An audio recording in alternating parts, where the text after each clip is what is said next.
Assalamualaikum warahmatullahi wabarakatuh. Perkenalkan, nama saya Muhammad Nuri Tanul Tamrin dengan NPM 221000331. Kami dari kelompok tentang perbandingan sistem pemidanaan dalam sistem common law dan sistem civil law. Yang pertama-tama itu adalah perbandingannya. Sistem hukum common law dan civil law memiliki perbedaan yang signifikan dalam pendekatan pemidanaan.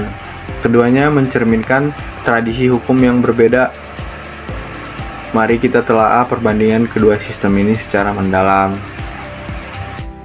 Oke, sekarang kita akan membahas tentang definisi sistem common law. Common law ini adalah sistem hukum yang berasal dari Inggris dan diterapkan di banyak negara seperti Amerika, Kanada, dan Australia. Sistem ini didasarkan dari presiden atau putusan-putusan pengadilan sebelumnya yang menjadi pedoman untuk memutuskan kasus-kasus serupa di masa depan. Nah, menurut pendapat para ahli tentang sistem common law ini adalah yang pertama itu dari Blackstone, seorang ahli hukum terkenal dari Inggris, menganggap common law sebagai hukum tidak tertulis yang tumbuh secara alami melalui putusan-putusan pengadilan. Yang kedua adalah dari Holmes, seorang hakim Mahkamah Agung Amerika Serikat, menyatakan bahwa hukum adalah prediksi tentang apa yang akan diputuskan oleh pengadilan. Yang ketiga adalah dari Pound, seorang ahli hukum dan filsuf hukum Amerika, berpendapat bahwa common law bersifat case-centered, artinya keputusan dalam satu kasus akan menjadi dasar untuk kasus-kasus selanjutnya. Baik, selanjutnya adalah definisi civil law. Civil law adalah sistem hukum yang didasarkan pada hukum yang tertulis atau undang-undang yang telah dikodifikasikan dalam bentuk peraturan resmi. Dalam sistem ini, aturan-aturan hukum dituangkan dalam kode atau kitab hukum yang menjadi panduan utama bagi hakim dalam memutuskan perkara. Assalamualaikum warahmatullahi wabarakatuh.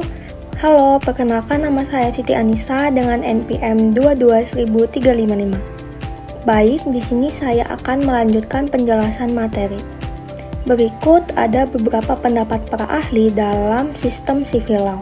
Yang pertama yaitu seorang pakar hukum dari Stanford University, Merriman, menjelaskan civil law sebagai sistem hukum yang lebih mengutamakan aturan yang tertulis daripada keputusan hakim, di mana ia menjelaskan bahwa sistem ini lebih terstruktur dan sistematis karena hukum tertulis menjadi panduan utama bagi pengadilan. Yang kedua yaitu menurut Watson, civil law memberikan kepastian hukum lebih besar karena berlandaskan pada aturan tertulis, di mana ia menjelaskan bahwa sistem ini cenderung mengurangi inkonsistensi karena setiap keputusan hakim didasarkan pada undang-undang, bukan pada penafsiran atau preseden. Lalu yang ketiga ada René David, adalah ahli hukum yang berasal dari Prancis, menyatakan bahwa civil law adalah sistem hukum yang memusatkan kekuasaan legislatif pada legislatif, bukan pada hakim. Dengan kata lain, hakim adalah sistem civil law yang berperan menerapkan aturan yang sudah ditentukan oleh pembuat undang-undang, tidak menciptakan hukum seperti di common law. Materi selanjutnya yaitu ada dasar hukum sistem common law dan sistem civil law. Yang pertama, dasar hukum sistem common law, di mana didasarkan pada preseden atau keputusan-keputusan pengadilan sebelumnya, atau judicial precedent. Artinya, keputusan pengadilan dalam kasus-kasus sebelumnya menjadi rujukan yang mengikat dalam memutuskan kasus serupa di kemudian hari. Yang kedua yaitu dasar hukum di sistem civil law, di mana berfokus pada hukum yang ditetapkan dalam peraturan tertulis atau undang-undang atau status yang dibuat oleh badan legislatif. Sistem ini lebih mengutamakan hukum yang telah dikodifikasi secara rinci untuk mengatur berbagai aspek kehidupan masyarakat.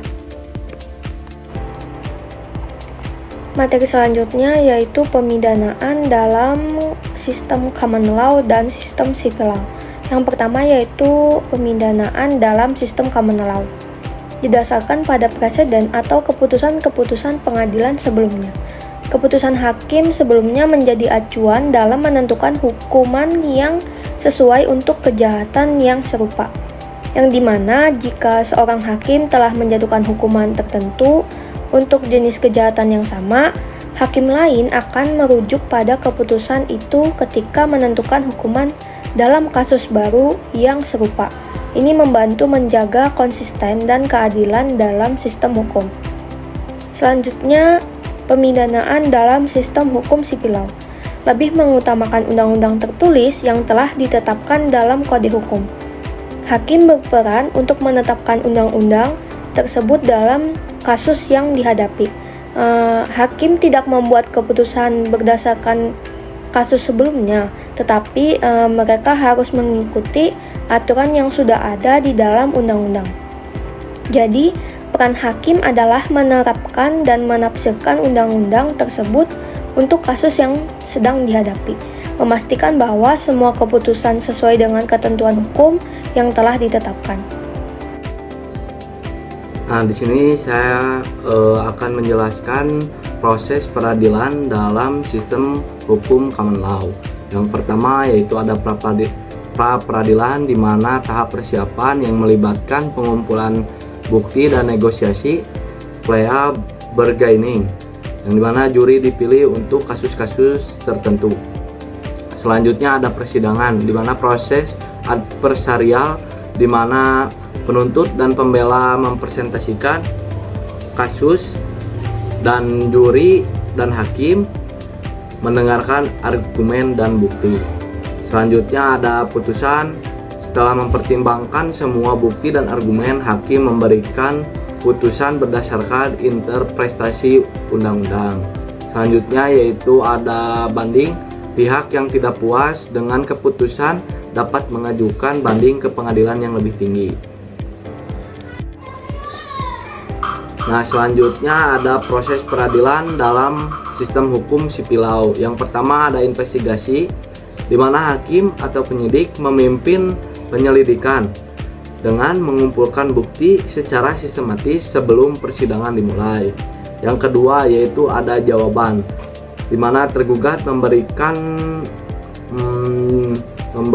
tanggapan resmi terhadap gugatan yang berisi bantahan atau pengakuan.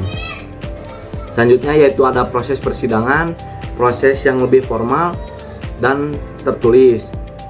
Hakim memimpin pemeriksaan saksi dan menganalisis bukti.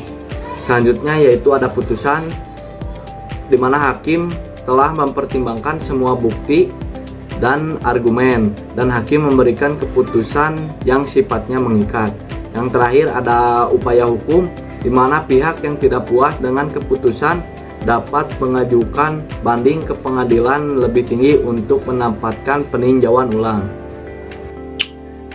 Oke, di sini saya akan perkenalkan, nama saya Sandir Canirwaya dengan NPM 22098, akan menjelaskan dari prinsip pembedaan dalam sistem common law dan sistem civil law.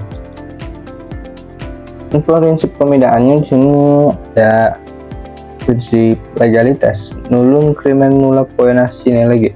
Tidak ada kejahatan dan tidak ada hukuman tanpa undang-undang yang mengaturnya. Terus ada prinsip proporsionalitas, hukuman yang dijatuhkan harus sebanding dengan tingkat keparahan kejahatan yang dilakukan. Prinsip keadilan, pemidanaan harus dilakukan dengan secara adil dan transparan. Lalu ada prinsip restitusi dalam beberapa kasus pemidanaan, juga mencakup restitusi atau ganti rugi kepada korban. Prinsip pemidanaan dalam sistem sipil law. Ada prinsip legalitas dan prinsip menekankan bahwa tidak ada tindakan yang dapat dianggap sebagai kejahatan dan tidak ada hukuman yang dapat dijatuhkan kecuali telah ditentukan dalam undang-undang. Ini mengacu pada asas non criminala poena sine lege.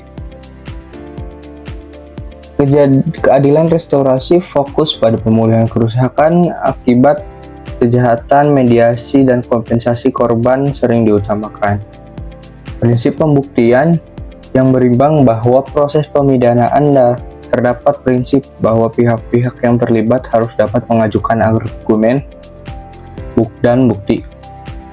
Reintegrasi penekanan pada mengembalikan pelaku ke masyarakat, program rehabilitasi, dan pendidikan menjadi prioritas. Pemidanaan tidak hanya bertujuan untuk menghukum, tapi juga untuk merehabilitasi pelaku dan memfasilitasi reintegrasi mereka ke dalam masyarakat. Oke, dari saya itu yang dapat saya sampaikan. Terima kasih. Perkenalkan, nama saya Septian Saputra dengan NIM 22135. Baik, di sini saya melanjutkan materi terkait peran hakim dan presiden dalam sistem common law. Jadi yang pertama di sini, hakim memiliki peran yang aktif sebagai pembuat hukum melalui putusannya. Lalu keputusan hakim membentuk case law atau hukum kasus. Nah, yang menjadi bagian dari hukum yang mengikat di masa depan. Lalu yang kedua, di sini ada hakim membuat keputusan tidak hanya berdasarkan undang-undang, tetapi berdasarkan putusan pengadilan sebelumnya atau preseden yang relevan dan serupa, yang menjadi dasar untuk menjaga konsistensi dalam hukum. Lalu yang ketiga, di sini presiden memiliki kekuatan mengikat. Dalam common law, hakim wajib mengikuti presiden dan pengadilan yang lebih tinggi dalam jurisprudensi yang sama, kecuali ada alasan kuat untuk menyimpang darinya. Lanjut, yang keempat di sini sistem common law sangat bergantung pada hukum atau kasus hukum atau keputusan-keputusan hakim terdahulu, sehingga presiden menjadi sumber hukum utama di samping undang-undang tertulis. Lanjut, untuk peran hakim dan presiden dalam sistem civil law. Yang pertama, hakim bertindak sebagai penerap hukum, bukan pembuat hukum, bertugas menafsirkan atau menerapkan undang-undang yang sudah diatur dalam kode hukum tertulis pada kasus tertentu. Lalu, yang kedua, hakim bertindak sebagai pencari fakta yang aktif dan berwenang, melakukan penyelidikan dalam kasus, serta mengarahkan pertanyaan guna mengungkap fakta yang relevan dengan hukum berlaku. Lalu yang ketiga, presiden tidak memiliki kekuatan mengikat. Hakim dapat mempertimbangkan putusan sebelumnya sebagai panduan atau referensi, tetapi tidak harus mengikutinya dalam mengambil keputusan. Lalu yang keempat, presiden dan pengadilan yang lebih tinggi atau pengadilan lain di yurisdiksi yang sama dapat dijadikan sebagai panduan tambahan, tetapi tidak bersifat mengikat. Fokus utama tetap pada undang-undang tertulis sebagai sumber hukum utama. Di sini saya akan menjelaskan jenis sanksi di sistem hukum common law dan sistem hukum civil law. Di sistem hukum common law, jenis sanksinya dapat berupa penjara, denda, ataupun kombinasi dari keduanya. Juga pemidanaan yang mencakup masa percobaan atau probation sebagai alternatif hukuman penjara untuk pelanggaran yang lebih ringan. Dan untuk jenis sanksi di sistem hukum sipil law, yaitu sanksi yang diterapkan juga mencakup hukuman penjara dan juga denda, akan tetapi lebih menekankan kepada ganti rugi dan restitusi kepada korban. yang berarti pelanggar dapat diwajibkan untuk membayar kompensasi kepada korban atas kerugian yang diderita. Di sini saya akan memaparkan mengenai studi kasus sistem common law. Rahel, seorang wanita berusia 28 tahun, dituduh mencuri barang dari sebuah toko retail. Barang yang dicuri adalah beberapa item kosmetik dengan total nilai sekitar $150. Dia tertangkap basah oleh petugas keamanan toko saat mencoba meninggalkan toko tanpa membayar. Rahel mengaku bahwa dia sedang mengalami kesulitan finansial dan merasa terpaksa mencuri untuk memenuhi kebutuhan hidupnya. Selanjutnya ada proses hukum. Yang pertama ada penangkapan dan penyelidikan. Yang pertama, Rahel ditangkap oleh petugas keamanan toko dan diserahkan ke polisi. Yang kedua, ada polisi mengumpulkan bukti berupa rekaman CCTV, laporan, saksi, dan barang yang dicuri. Yang kedua, ada pengajuan kasus ke pengadilan. Yang pertama, kasus diajukan ke pengadilan setempat. Rahel dihadapkan pada dakwaan pencurian.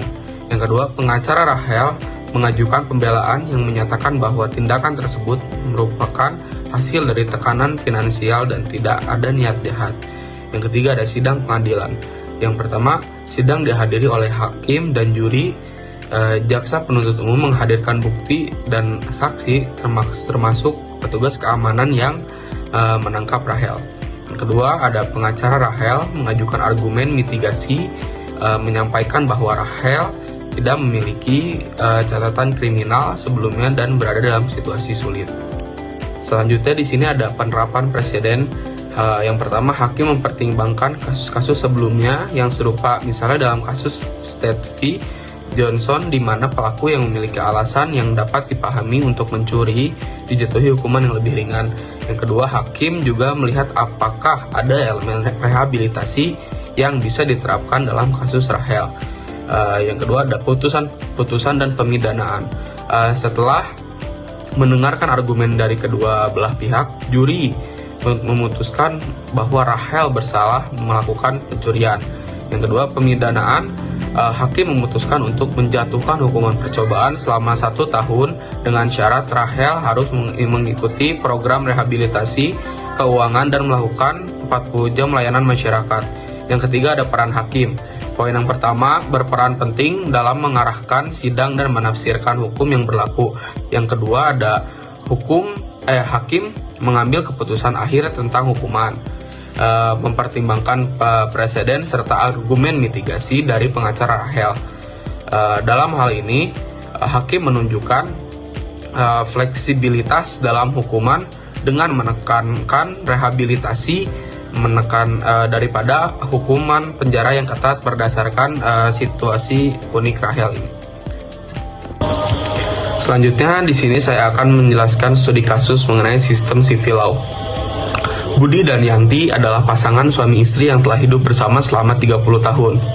Mereka memiliki 2 orang anak, yaitu Andi dan Ani.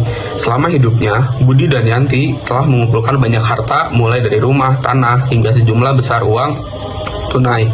Setelah Budi meninggal dunia, muncul perselisihan antara Yanti dan dengan kedua anaknya mengenai pembagian harta warisan. Andi menginginkan bagian yang lebih besar karena ia merasa telah banyak membantu orang tuanya selama ini. Sementara Ani merasa bahwa sebagai anak perempuan ia juga berhak mendapatkan bagian yang sama besarnya.